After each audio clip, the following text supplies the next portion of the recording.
clergymen thundered that working women were abandoning God-given roles, the real terror was demographic Armageddon. They might delay marriage, have fewer children, or none at all, threatening the future of the British Empire.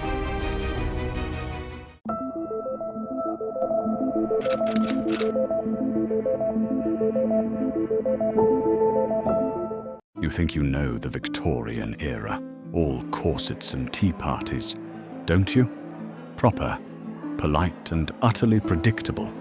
But what if I told you that the quiet click-clack of a seemingly innocent office machine sparked a revolution so profound it sent shock waves through society and genuinely terrified the chaps in charge?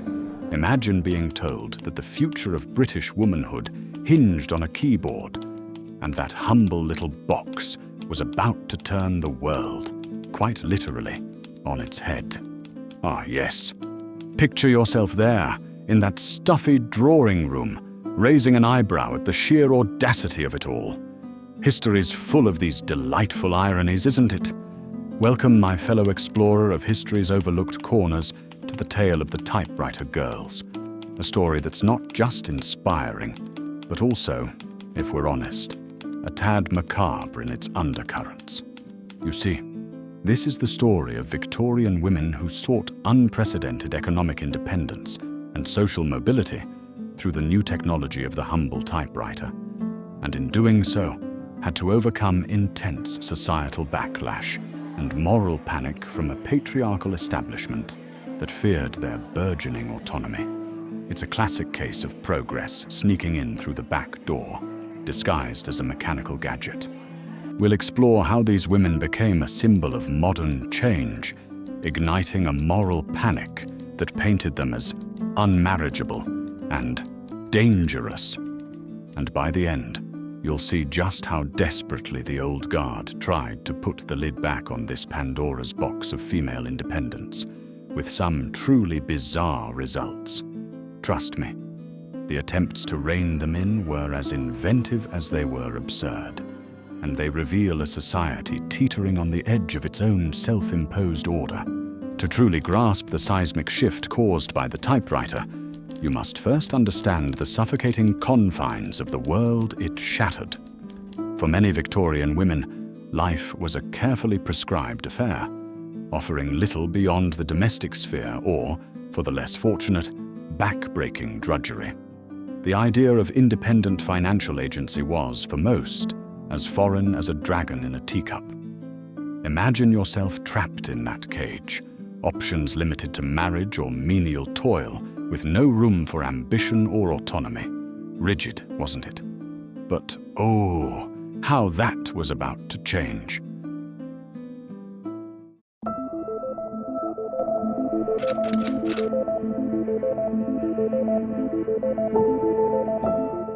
Let's start at the beginning, shall we? You, dear viewer, are a Victorian woman of modest means. Your world is a narrow one, hemmed in by expectations as unyielding as a whalebone corset. Marriage? That's the golden ticket, if you're lucky enough to snag a suitable chap. Otherwise, your options are grim: governess, tutoring the spoiled offspring of the well-to-do while living in perpetual limbo between servant and family member. Seamstress, perhaps, stitching away in dimly lit rooms until your eyes give out.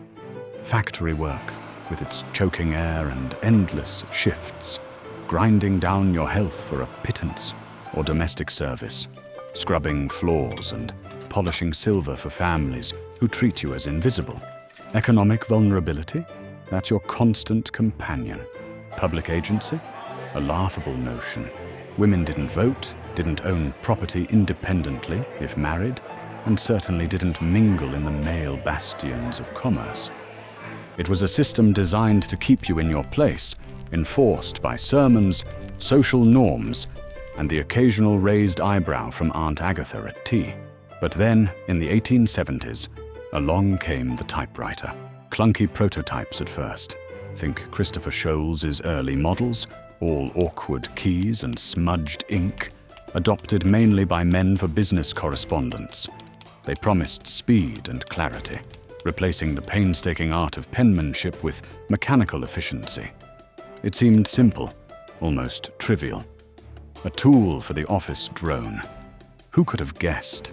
No one could have predicted that this clunky mechanical marvel, initially designed for speed and clarity in a man's world, would soon become the unexpected key to unlocking a very different kind of freedom for British women and spark an absolute storm in the process.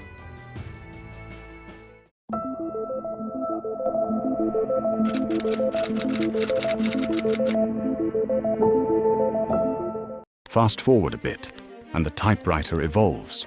Remington refines it in the 1880s, standardizing the keyboard layout we use today, marketing it as a must-have for efficient offices. Suddenly, the demand for typists explodes. But here's the clever bit. It doesn't require years of training like elegant handwriting did. Anyone could master it with practice. And employers, ever the opportunists, spotted a bargain. Women, you see, were deemed to have nimble fingers and a docile nature. Oh dear, as if docility had anything to do with it.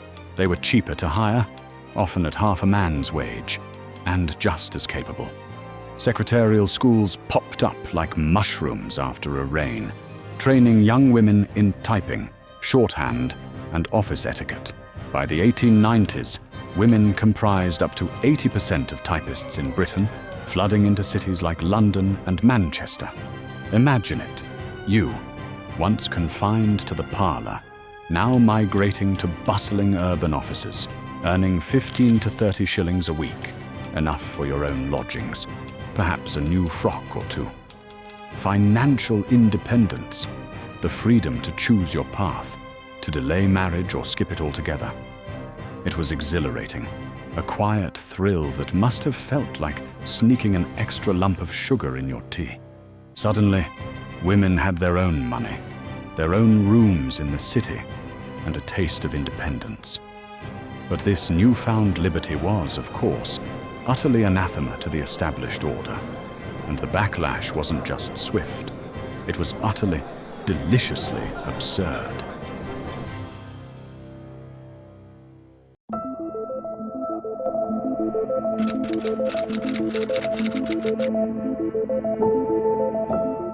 Ah, the panic.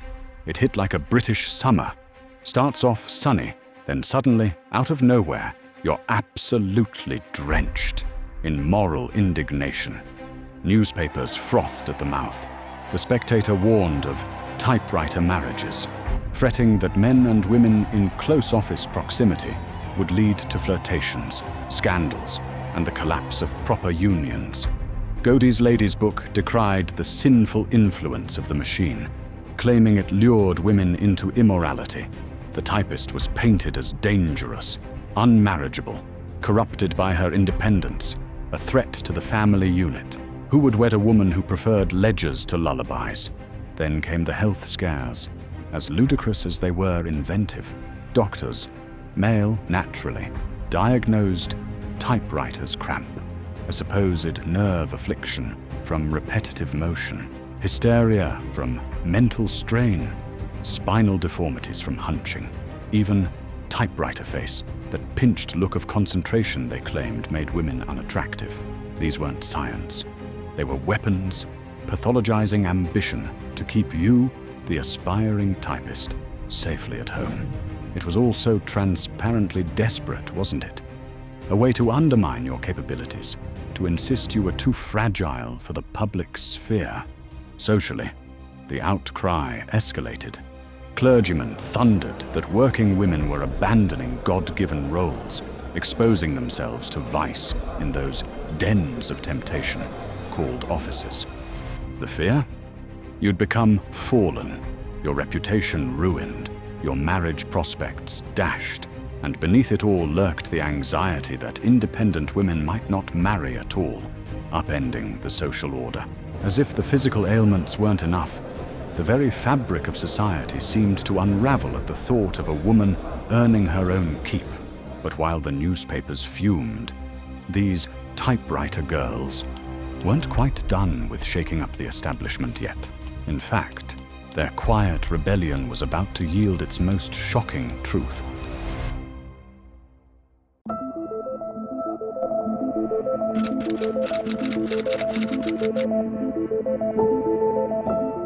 Despite the hysteria, the Typewriter Girls endured and thrived in their resilient way. You see, their presence in offices normalized women in public roles, chipping away at those separate spheres. They formed networks, sharing tips on dodging petty harassments or negotiating better pay. Some even opened their own typing agencies, turning the tool of their trade into a business empire.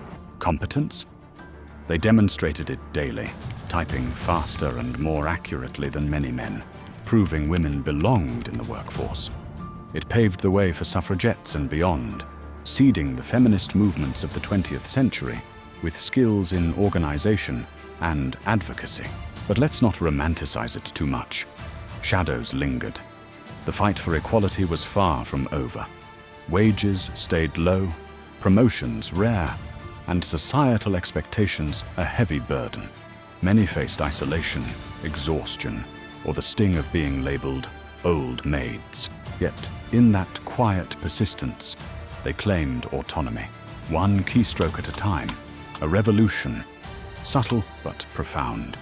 The clatter of keys may have faded into the background of modern life, but the silent echoes of that initial feminist rebellion still resonate, because what the Victorians feared most wasn't just a woman with a job, it was a woman with choices, and the truth of what they were truly willing to sacrifice to keep those choices in check is perhaps the most unsettling reveal of all.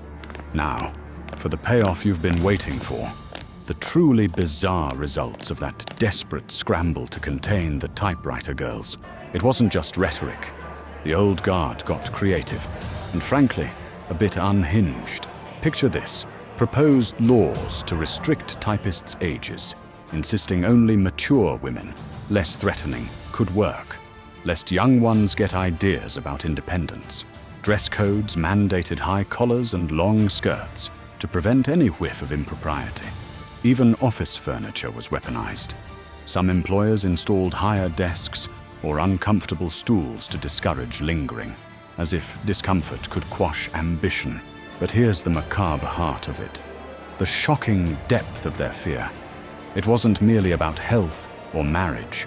No, the real terror was demographic Armageddon.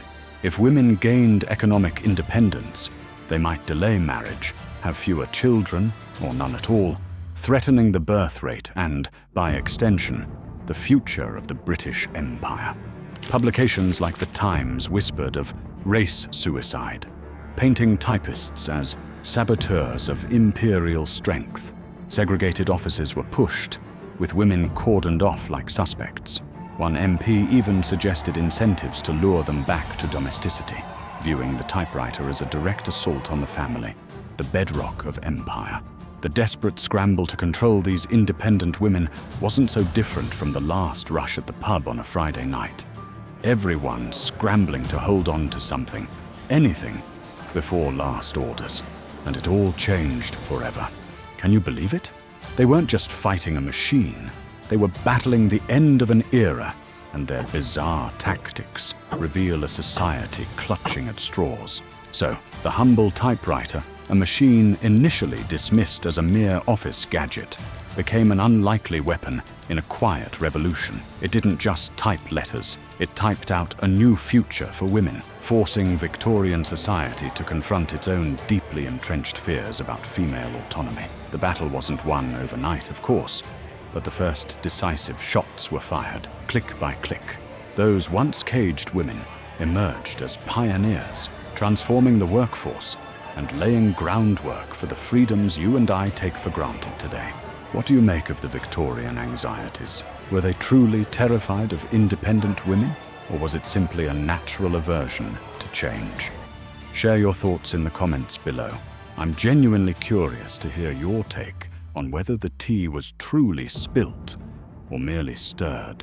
And if you found this glimpse into the hidden history of British social change as fascinating as a perfectly steeped Earl Grey, then do make sure you're subscribed because next time we're diving into another forgotten corner of the past that proves that history is rarely as straightforward as it seems.